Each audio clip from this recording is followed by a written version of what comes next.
Hi guys. So நம்ம finally நம்ம RS-457 போய் எடுக்க போகிறோம்.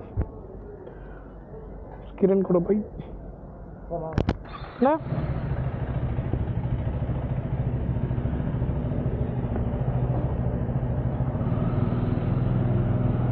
போயிட்டு வந்தேன்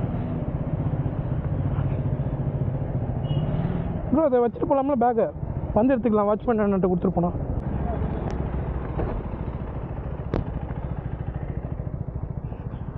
அது இங்கே இருக்கட்டும், வந்து எடுத்துக்கிறேன். வச்சுங்கப்பா.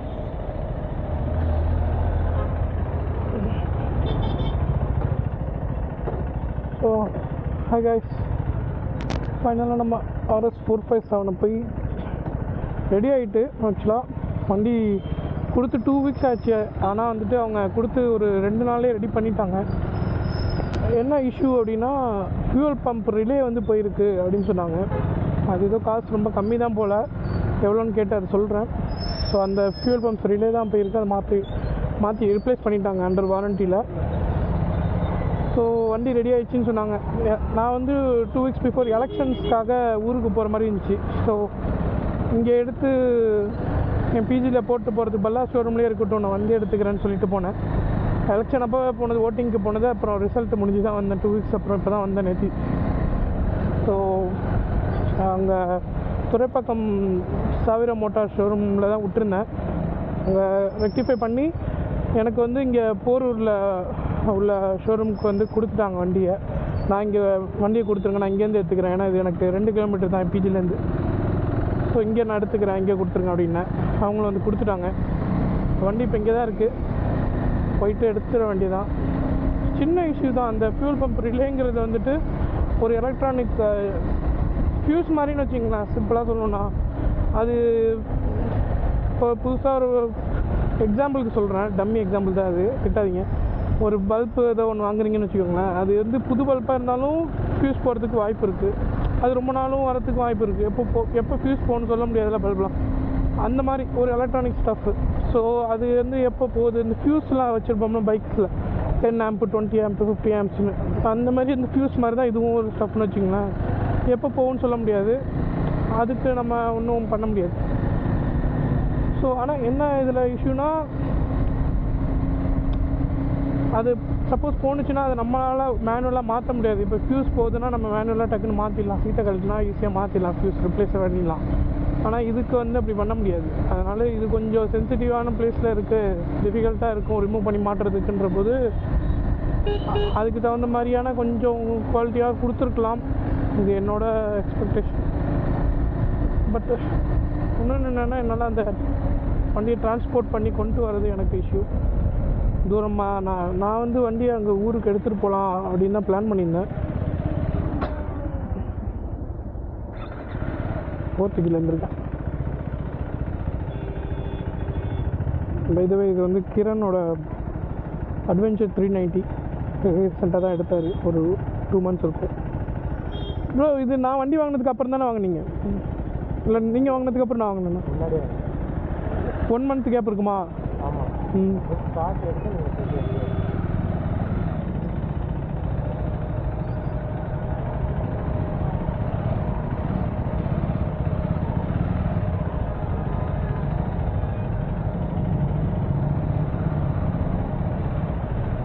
ஸோ வண்டிக்கு டேங்க் பேடு, ட்ராக்ஷன் பேடெல்லாம் வாங்கிட்டு போகிறேன் ஒட்டணுன்னு.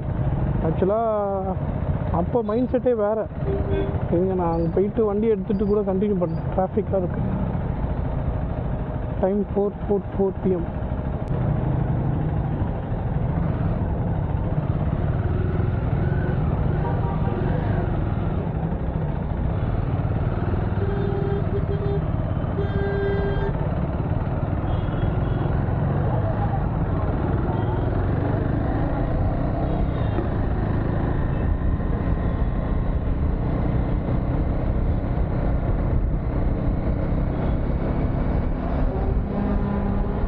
என்ன பண்ணுவான்னு பார்ப்போம். நான் ஒரு மாதிரி ரொம்ப டிசப்பாயின்மெண்ட்டில் ஒரு மாதிரி வெக்ஸ் ஆன மாதிரி ஆகிட்டேன் அந்த பைக்கில். ஏன்னா புதுசாக எடுக்கிறோம், அவ்வளோ பிளான் பண்ணி எடுக்கிறோம். அஃப்கோர்ஸ் ஆகிடணும் தெரிஞ்சு தான் எடுத்தேன் இஷ்யூஸ் வரலாம் அப்படின்னு சொல்லிட்டு.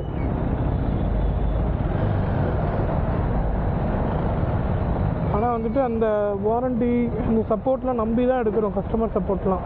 ஆனால் அதுவுமே வந்துட்டு யூஸ்ஃபுல்லாக இல்லையே அப்படின்றனால அதனால் கொஞ்சம் டிஸப்பாயிண்ட் ஆகிட்டேன்.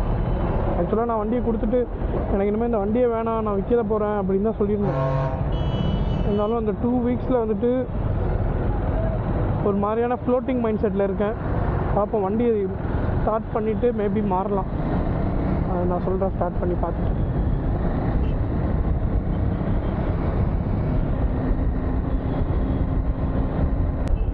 வந்தாச்சு ஷோரூம்.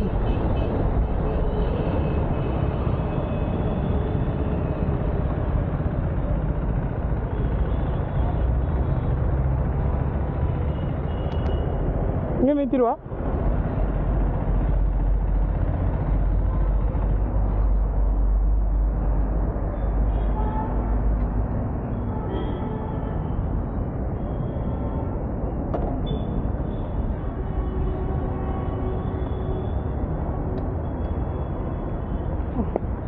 அங்கே போய் கேட்போம். ஸோ கைஸ், இதோ நம்ம வந்தாச்சு பிஜிக்கு. வண்டி எடுத்துகிட்டு வந்துட்டேன். ஓட்ட ஆரம்பித்தோடனே அந்த டார்க்கு புல் அதெல்லாம் அப்படியே அந்த பிரச்சனையை மறக்க வச்சுட்டு அப்படின்லாம் நான் சொல்ல மாட்டேன். அப்படிலாம் கிடையாது, நல்லாயிருக்கு. அது ஓட்டுறதுக்கு தான் நல்லாயிருக்குமே, அதில் ஒன்றும் மாற்றங்கள்லாம் இல்லை. ஆனால் எனக்கு ஒன்றுமே அந்த திரும்பி அந்த ப்ராப்ளம் எப்போ வருமோன்ற ஒரு சின்ன ஒரு பயம் இருக்குது. லாங் எதுவும் எடுத்துகிட்டு போகிறப்போ வந்துடுமோ அப்படின்னு சொல்லிட்டு நான் பார்ப்பேன். அந்த கொரியரில் போட்டு எடுத்துகிட்டு வந்ததுக்கு இந்த இடத்துல மட்டும் லைட்டாக ஒரு சின்ன ஸ்க்ராச்சஸ், இந்த இடத்துல மேலே ஏதோ ஒரு லைட்டாக வெயிட் வச்சுருப்பாங்க போல். அடுத்த வாட்டி கொரியர் போட வேண்டிய நிலமை வந்தால் மேபி ஃப்ரெஜைல்னு மென்ஷன் பண்ணி போட சொல்லணும். அப்போ தான் கொஞ்சம் கேர்ஃபுல்லாக ஹேண்டில் பண்ணுவாங்க போல். ஸோ மற்றபடி பெர்ஃபார்மன்ஸ்லாம் அதிலலாம் ஒரு பிரச்சனையுமே இல்லை. சொல்ல வந்துட்டேன், இந்த இதுதான் tank pad and traction pad, tie பேடுன்னு சொல்லுவாங்க. கால் இங்கே வைக்கிறப்ப நல்லா க்ரிப்பாக இது பிடிச்சிக்கும் உங்களுக்கு. ரைடிங் பேண்ட்டாக இருந்தாலும் சரி, ஜீனில் ஓட்டினாலும் சரி. இது வந்து முன்னாடி டேங்க்கில் வந்து இந்த இடத்துல ஸ்க்ராட்ச் ஆகாமல் இருக்கிறதுக்காக டேங்க் பேடு, 2 பக்கமும் ட்ராக்ஷன் பேடும் டேங்க் பேடும் போட்டேன். இது வந்து மேக்ஸ் கிரிப்புன்ற ஒரு பிராண்டு. நல்லா டீசென்ட் லுக்காக இருக்குது. அதாவது இருக்கிறது சட்டிலாக தெரியுது, ரொம்ப ஆக்வர்டாக தனியாக தெரியாமல் இங்கேருந்து பார்த்தா ரொம்ப டீசெண்டாக சட்டிலாக நல்லாயிருக்கு. க்ரிப் வைஸ் வந்து செம்ம க்ரிப்பு, சரியான க்ரிப்பு. இது எனக்கு டேங்க் பேடு ட்ராங்க்ஷட் பேடு ரெண்டுமே சேர்த்தே வந்து எனக்கு 1100 தான் வந்துச்சு. மகாராஷ்டிராவிலேருந்து கொரியர் போட்டாங்க. எனக்கு தெரிஞ்ச ஃப்ரெண்டு ஒருத்தவங்க இருக்காங்க, அவங்கள்ட்ட சொல்லியிருந்தேன். அவங்க வந்து அங்கே ஒரு மோட்டோ எக்ஸ் கஸ்டம்ஸ்னு ஒரு ஷாப் வச்சுருக்காங்க, அவங்கள்ட்ட சொல்லி வாங்கினேன். இங்கேயெல்லாம் விசாரிச்சதுக்கு ட்ராக்ஷன் பேட் மட்டுமே தனியாகவே காசு அதிகமாக சொல்கிறாங்க. ஸோ அங்கே வாங்கிட்டேன். அவ்வளோதான் கைஸ். நெக்ஸ்ட் அப்டேட் வந்துட்டு நம்பர் வாங்கியாச்சு, ஃபேன்சி நம்பர் தான். இந்த கிரண் கிளம்புறேன். தேங்க்ஸ் ப்ரோ, பாய். ரிஜிஸ்ட்ரேஷன் முடிஞ்சிச்சு இல்லையா?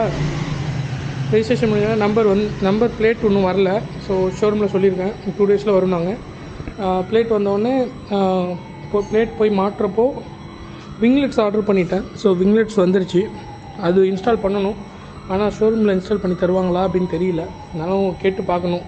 இல்லைனா நம்ம வெளியில் பண்ணுற மாதிரி இருக்கும். இன்னுமே எனக்கு டபுள் மைண்டடாக தான் இருக்குது, விங்லெட்டு போடலாமா வேணாமா அப்படின்னு சொல்லிட்டு. நீங்கள் கமெண்ட்டில் சொல்லுங்கள், இந்த விங்லெட் இப்படி இருக்குது, இல்லை நான் வாங்கியிருக்க விங்லெட்டு அது இன்ஸ்டால் பண்ணலாமா இல்லை இதுவே இருக்கட்டுமேன்னு சொல்லிட்டு கமெண்ட் பண்ணுங்கள். ஸோ மற்றபடி அதுதான். இந்த சாரீ கார்டு வந்துட்டு ரிமூவ் பண்ணிடலான்னு இருக்கேன்.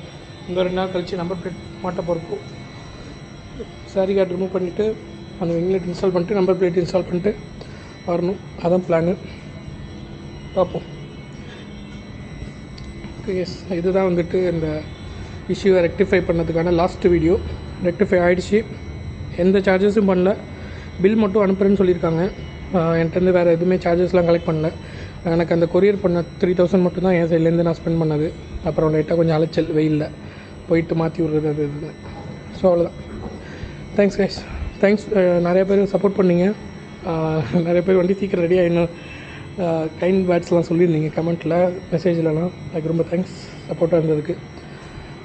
பார்ப்போம், போக அப்டேட் பண்ணுறேன். Thanks for the support guys, keep supporting.